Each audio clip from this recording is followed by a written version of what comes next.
December 5th, 1941. The Western approaches to Moscow, near the frozen villages outside Clean. Snow creaks under boots like breaking glass as Red Army infantryman Ivan Petrovich Morozov edges forward through a birch stand, his Mosin Nagant held tight against his chest, breath fogging the air in thick, white bursts. The temperature has fallen far below zero, cold so severe it bites through wool and felt, a living thing that punishes every exposed inch of skin. Somewhere ahead, Ivan expects death. The bark of German machine guns, the rumble of panzers pushing relentlessly toward the Soviet capital. That is what the Germans have done since June. Advance, crush, move on.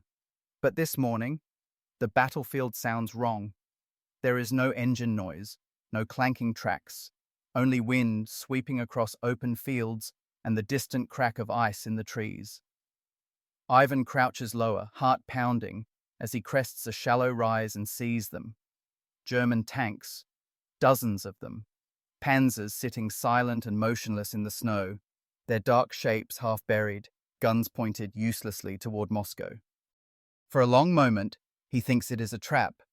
He waits for turrets to turn, for engines to roar to life. Nothing happens. The tanks do not move. They do not smoke. They do not live. Ivan inches closer, every sense screaming caution. Frost clings to the steel hulls in thick white sheets, ice sealing hatches shut. One Panzer crew compartment stands open, abandoned in haste, a helmet frozen to the rim where a man must have dropped it days ago. Inside, the engine block is a solid mass of ice. Lubricants have turned to sludge. Fuel lines are cracked. These machines, symbols of German invincibility just months earlier, have been killed by the cold. Ivan is not alone. Other Soviet soldiers emerge slowly from cover, rifles raised, eyes wide with disbelief. Some laugh, sharp and hysterical. Others cross themselves. They touch the armor as if it might vanish. This is something new. Since Operation Barbarossa began, the Red Army has known retreat, encirclement, catastrophe. They have burned villages behind them, fought delaying actions, watched entire formations disappear. German tanks were unstoppable beasts, rolling day and night, indifferent to terrain and resistance. Now they sit like statues. The winter has arrived early and with ferocity, and the German army is unprepared. No winter oil, no antifreeze sufficient for Russian temperatures. Crews tried lighting fires beneath engines, draining radiators at night, wrapping motors in blankets and straw. It was not enough. The cold crept in anyway, locking pistons in place, snapping metal like glass. Some crews abandoned their vehicles to save their lives.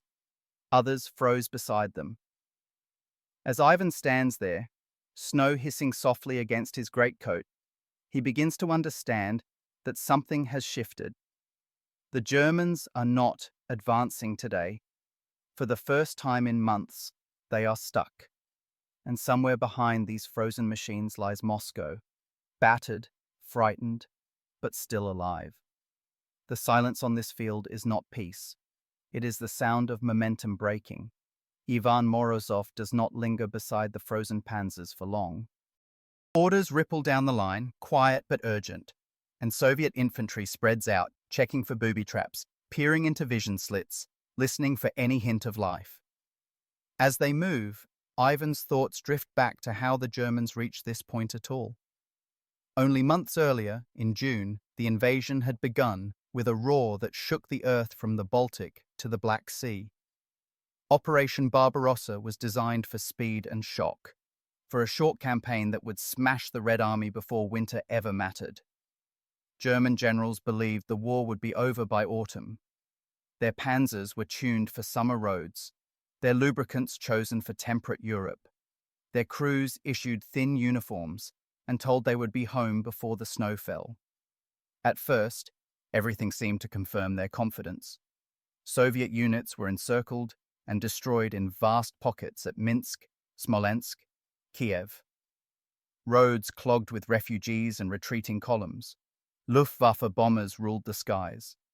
The Wehrmacht advanced hundreds of miles in weeks. But as the front stretched eastward, the distances grew monstrous. Supply lines lengthened, fuel and spare parts lagged behind the spearheads. Autumn rains turned roads into rivers of mud, bogging down vehicles and exhausting men. By the time the ground froze again, it froze hard, harder than any German planner had anticipated. Engines that had been strained by weeks of overuse now faced temperatures they were never designed to endure. Oil thickened until it would not flow. Batteries lost charge overnight.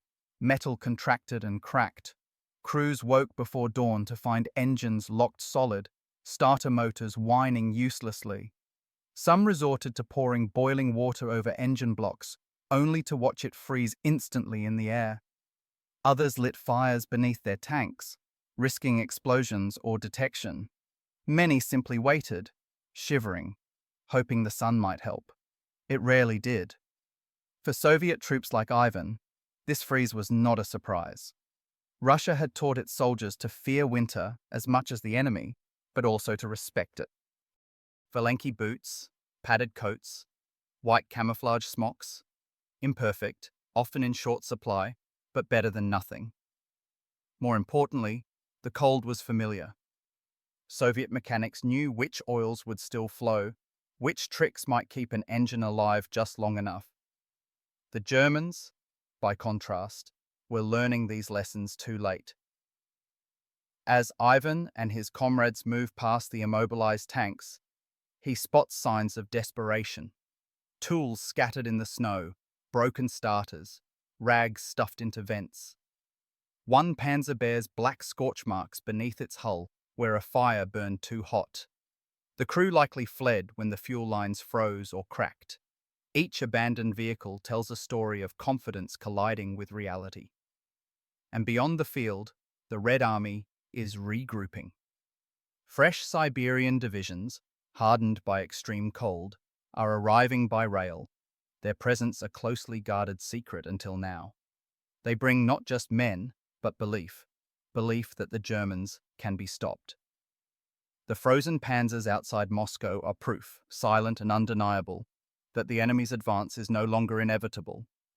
The closer Ivan Morozov gets to the immobilized tanks, the more intimate the failure becomes. This is not the clean defeat of battle damage or ambush. It is mechanical surrender. He kneels beside a Panzer III, brushing snow from the engine grates with a gloved hand. The metal beneath is painfully cold, burning through the leather even at a touch. Inside the engine compartment, everything is rigid, locked in place as if cast in ice. Pistons will not turn. Belts have snapped under stress.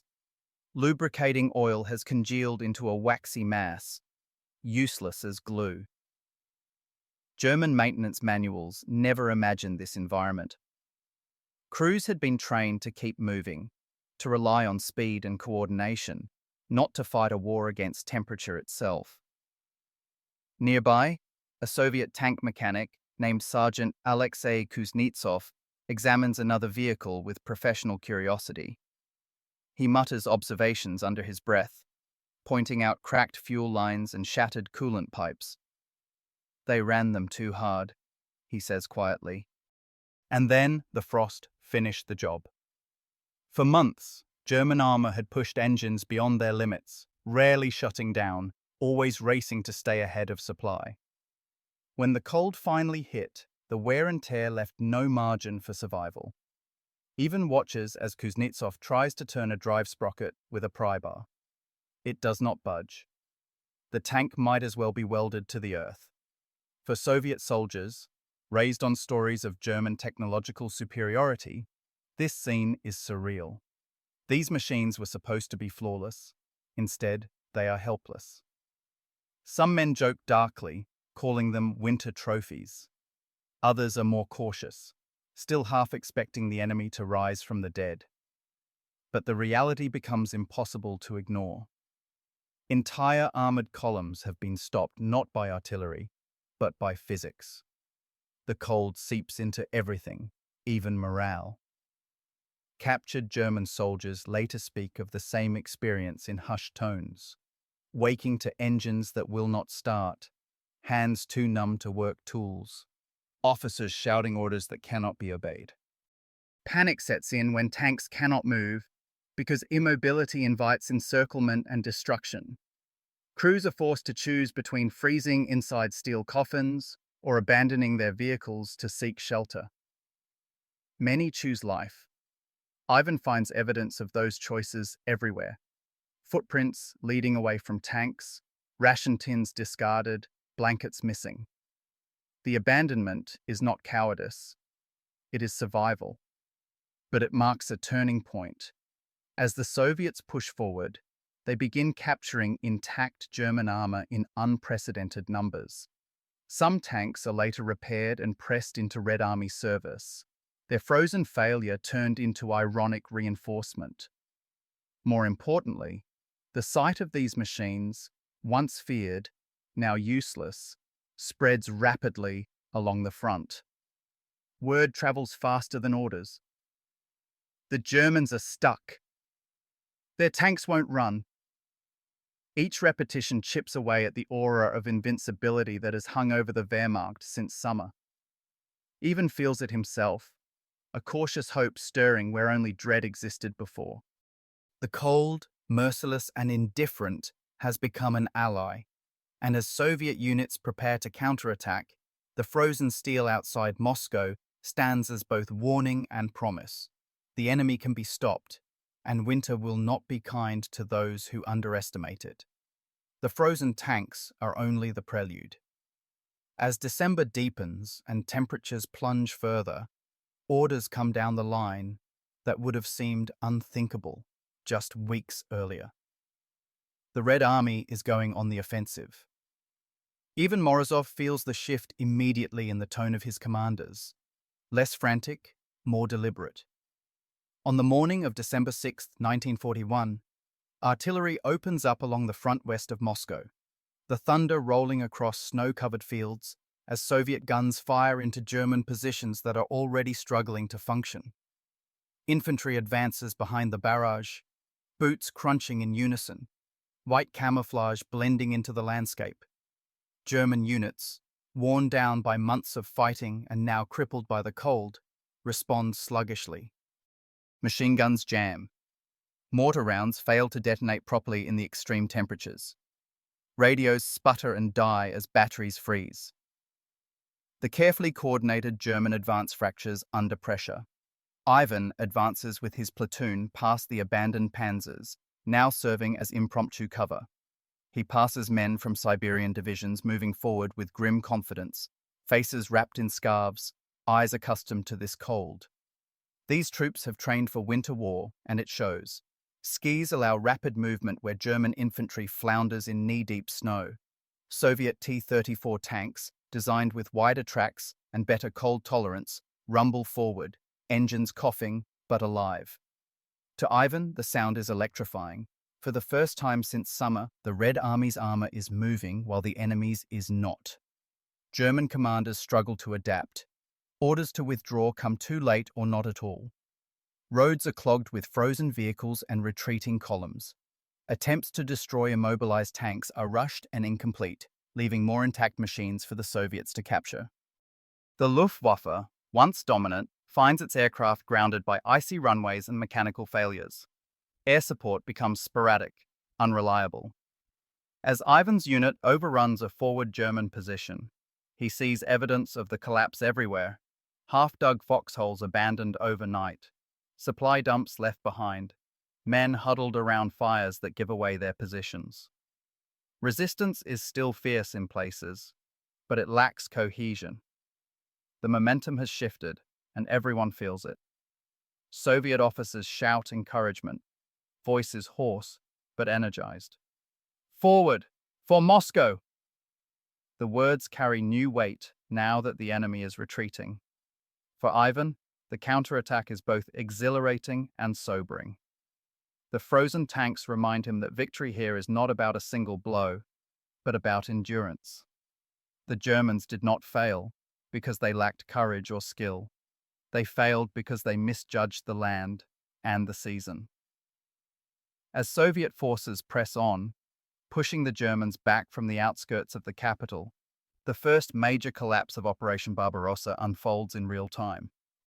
The war has entered a new phase, one defined not by rapid conquest, but by grinding survival. And winter, relentless and unforgiving, has chosen its side. As the Red Army presses forward, curiosity pulls Soviet soldiers deeper into the wreckage left behind by the retreating Germans.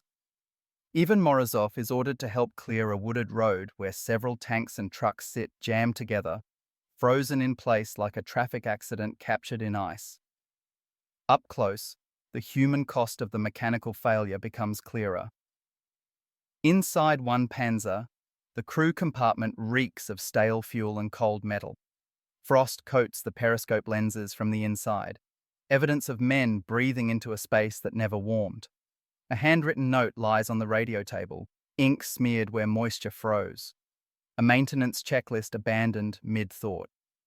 Ivan does not understand the German words, but the desperation is obvious. Outside, a German half-track has its hood propped open, engine exposed and shattered.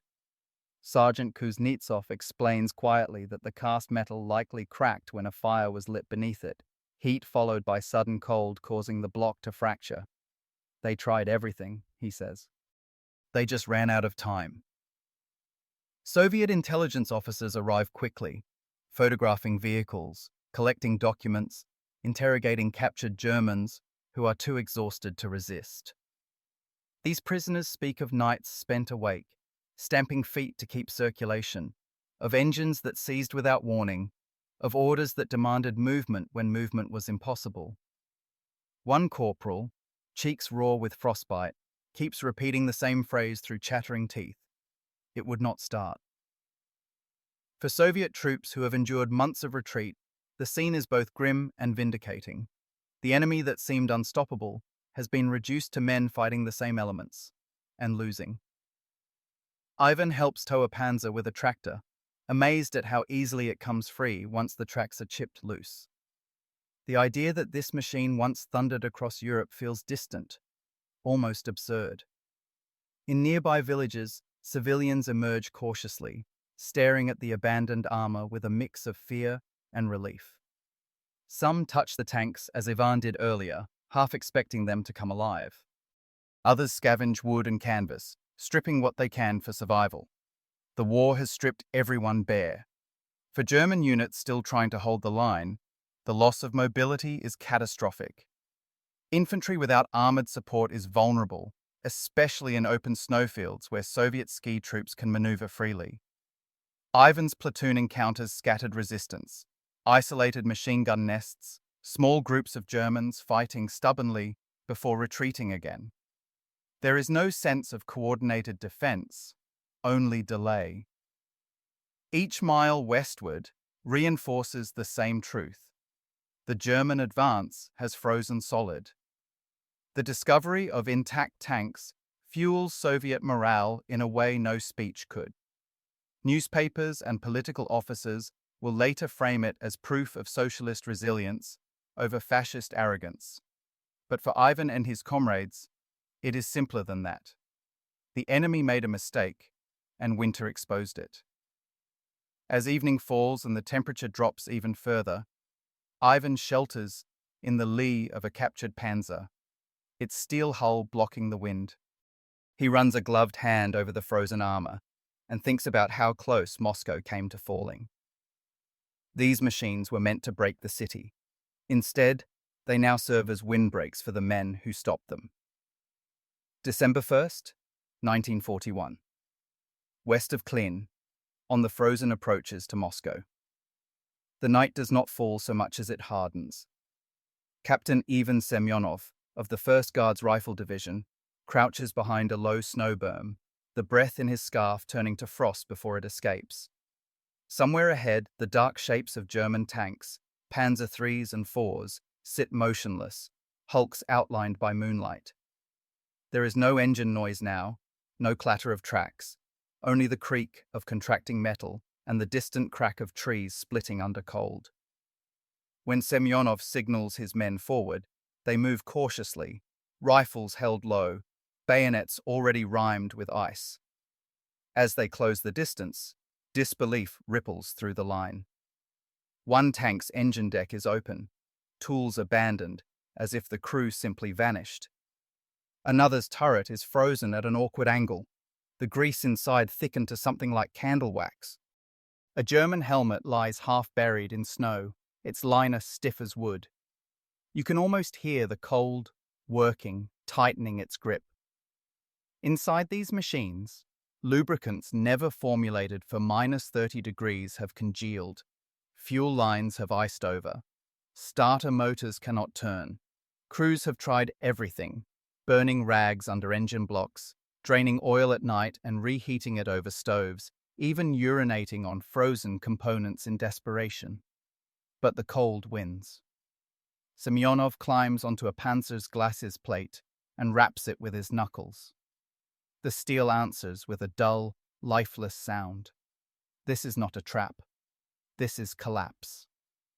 In the distance, a German column is abandoning its vehicles, men stumbling back toward the tree line, faces wrapped in scarves, some with rifles slung uselessly over shoulders too numb to feel the weight. Soviet artillery, which had been silent to preserve ammunition, opens up now, not to destroy armor, but to shatter morale. Shells burst beyond the immobilized tanks, herding the retreating infantry away. For the first time since June, the Red Army is not reacting. It is advancing. Radios crackle with astonished reports. Enemy armor immobile. Engines frozen solid. Crews gone. In headquarters bunkers dug into the frozen earth, commanders exchange looks that mix caution with something unfamiliar: hope. The German timetable, once relentless, has fractured under the cold. Orders from Army Group Center arrive late and contradictory, lines of communication brittle as the weather. For the men at the front, there is no grand strategy, only the immediate reality of iron beasts defeated by winter. Semyonov orders demolition teams forward to spike guns and torch fuel stores. Flames bloom briefly, then gutter in the wind, black smoke smearing the white sky. Each abandoned tank is a trophy, a lesson, a sign that the enemy can be stopped. As dawn creeps in, pale and weak, Soviet soldiers stand among the frozen panzers, stamping their feet, gripping rifles, staring at the machines that were supposed to carry the Wehrmacht into Moscow and did not. December 5th, 1941. Dawn breaks over the Moscow front with a thin, brittle light that barely warms the frozen ground. Lieutenant General Georgy Zhukov stands over a map table in a camouflaged command post near Krasnaya Polyana, his breath fogging the air as he listens to reports crackle in from the line. Ski battalions are in position. Siberian rifle divisions, fresh and winter-hardened, have completed their night marches. Artillery pieces, their breeches kept warm with smouldering coals, are laid on pre-registered targets. Outside, the temperature hovers near -30, but for the first time in months, the Red Army is ready to move. When the order comes, it is simple and long-awaited. Counterattack. Along a front stretching hundreds of kilometers, Soviet guns erupt, the thunder rolling low and heavy through the frozen forests. You hear it as a continuous roar, punctuated by the sharp crack of Katyusha rockets screaming overhead. German positions, dug shallow because the ground is too hard to cut, shudder under the bombardment. Infantrymen of Army Group Center, already exhausted and half frozen, scramble from foxholes, boots stiff, fingers numb. Many glance back instinctively toward their armor and see only dark, motionless shapes half buried in snow. Where panzers do answer the call, engines cough weakly, tracks grinding in protest, crews fighting machines as much as the enemy. Soviet ski troops appear out of the white, gliding through forests the Germans had believed impassable, rifles slung, submachine guns cradled against padded coats. They strike command posts, supply dumps, artillery batteries, vanishing before a counterblow can form. In villages like Istra and Solnechnogorsk, Close-quarter fighting erupts among frozen huts and shattered fences, the sound of grenades muffled by snow. A German company commander shouts orders that no longer carry authority. His men are too cold, too tired, too unsure. Reports flood German headquarters. Enemy attacking everywhere. Armor unable to maneuver. Severe frostbite casualties. Field Marshal Fedor von Bock's staff struggles to maintain coherence, but the reality is undeniable. The initiative has shifted. Soviet infantry, supported by T-34 tanks whose wide tracks bite into snow and whose diesel engines start reliably in the cold, push westward, reclaiming ground lost in October and November. For soldiers like Captain Ivan Semyonov, the advance feels surreal. Just days earlier, he had stood among frozen German tanks, wondering if this moment would last. Now he advances past them, leaving the immobilized panzers behind like discarded shells. The Red Army's counterstroke does not shatter the Wehrmacht in a single blow, but it forces a retreat, the first major one of the war. Lines bend, then break. Villages change hands again, Soviet flags rising where German sentries once stood. In the frozen air, something fundamental has changed. The myth of German invincibility has cracked, not under a brilliant maneuver or a decisive encirclement, but under the relentless pressure of cold, preparation, and resolve. Mid-December, 1941.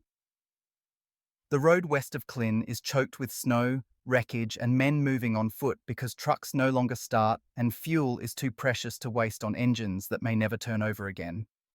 German units fall back in ragged columns, discipline still present but stretched thin by exhaustion and disbelief. Officers try to maintain order, shouting commands through scarves stiff with frost. But the retreat has a momentum of its own now. Soviet pressure never fully relents. Artillery follows closely, leapfrogging forward, while infantry probe constantly, forcing German rearguards to fight, disengage, and fight again. Each delay costs fingers, toes, sometimes lives.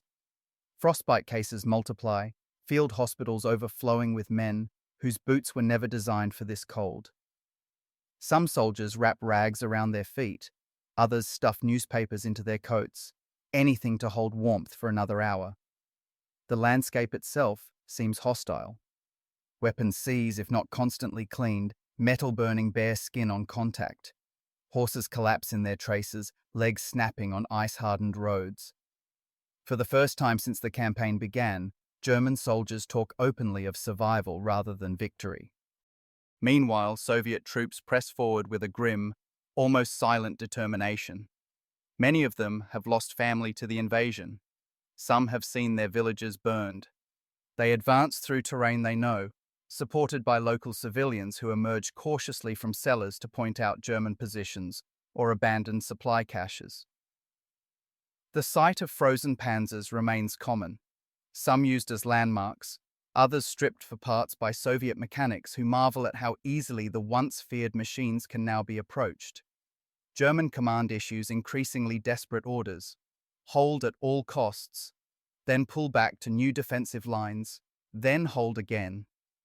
Hitler's directive forbidding retreat arrives too late to reflect reality on the ground.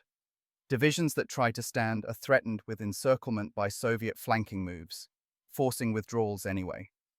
Luftwaffe support is sporadic. Aircraft struggle to operate in the cold, and airfields are blanketed in snow. Pilots who do fly report columns of troops moving west, black dots against endless white, while Soviet formations advance steadily behind them.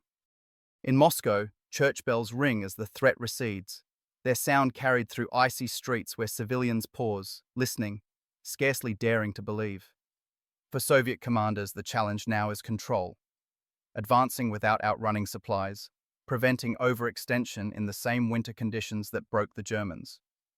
For men like Captain Semyonov, the retreating enemy is both a victory and a warning. He watches German soldiers disappear into the trees, no longer conquerors, but hunted men, and understands that this war is far from over. The front stabilizes gradually, the Soviet advance slowing as logistics strain and resistance stiffens. But the psychological damage has been done. Operation Barbarossa has failed in its central objective. Moscow still stands. The frozen tanks, the abandoned guns, the retreating columns, all are proof written in ice. The war in the East has entered a new phase, one shaped not by rapid conquest, but by endurance, sacrifice, and the unforgiving Russian winter. Late December 1941. The temperature drops again, hovering near -30 degrees Celsius as the front finally settles into a brutal, frozen stalemate west of Moscow. Snow lies undisturbed in places where entire German regiments once advanced in tight formation, now marked only by shallow graves and the dark silhouettes of abandoned equipment. Soviet units dig in, hacking at frozen earth with picks and explosives, building defenses as methodically as the Germans once had during their advance. There is no celebration at the front, only exhaustion and a quiet, shared understanding that something historic has just occurred. For the first time, the Wehrmacht has been decisively stopped and driven back in a major campaign. Officers gather around crude maps in candlelit huts, tracing lines that no longer point east. German after-action reports are grim reading. Engines immobilized by cold, lubricants solidified, fuel lines cracked, optics fogged and frozen, men physically incapable of operating machinery as designed. The myth of invincibility, so carefully cultivated since 1939, has shattered in the snow outside Moscow. Soviet intelligence officers move through captured positions, cataloging vehicles and equipment for study. They note German engineering excellence and its fatal assumption that the war would be over before winter. In Berlin, Hitler fumes, blaming generals, forbidding withdrawals, insisting on holding ground that no longer exists in practical terms. His insistence hardens command structures but costs lives, locking German forces into exposed salients they cannot properly supply.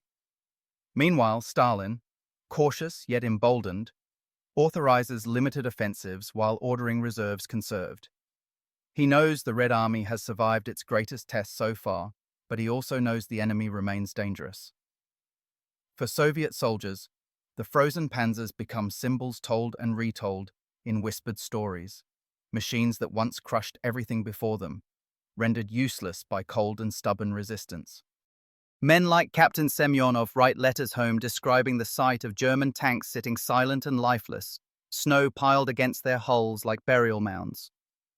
Civilians in Moscow resume daily life cautiously, trams running again, factories pushing out weapons day and night, while air raid sirens grow less frequent. The city has survived, and with it, Soviet morale surges. International observers take note. In London and Washington, analysts realize Germany can be beaten, that time and resources now favor the Allies. The Eastern Front will become a war of attrition on a scale never seen before. Winter eases slightly as January approaches, but the damage is irreversible. The German army will never fully recover the initiative it lost here. Every subsequent campaign, Stalingrad, Kursk, the long retreat west, can trace its roots back to this moment. The winter of 1941 was not just cold, it was decisive. Steel froze, men broke, and history turned. What began as a lightning campaign ended as a grinding struggle for survival, proving that even the most powerful army can be defeated by preparation, resilience, and a land that refuses to yield.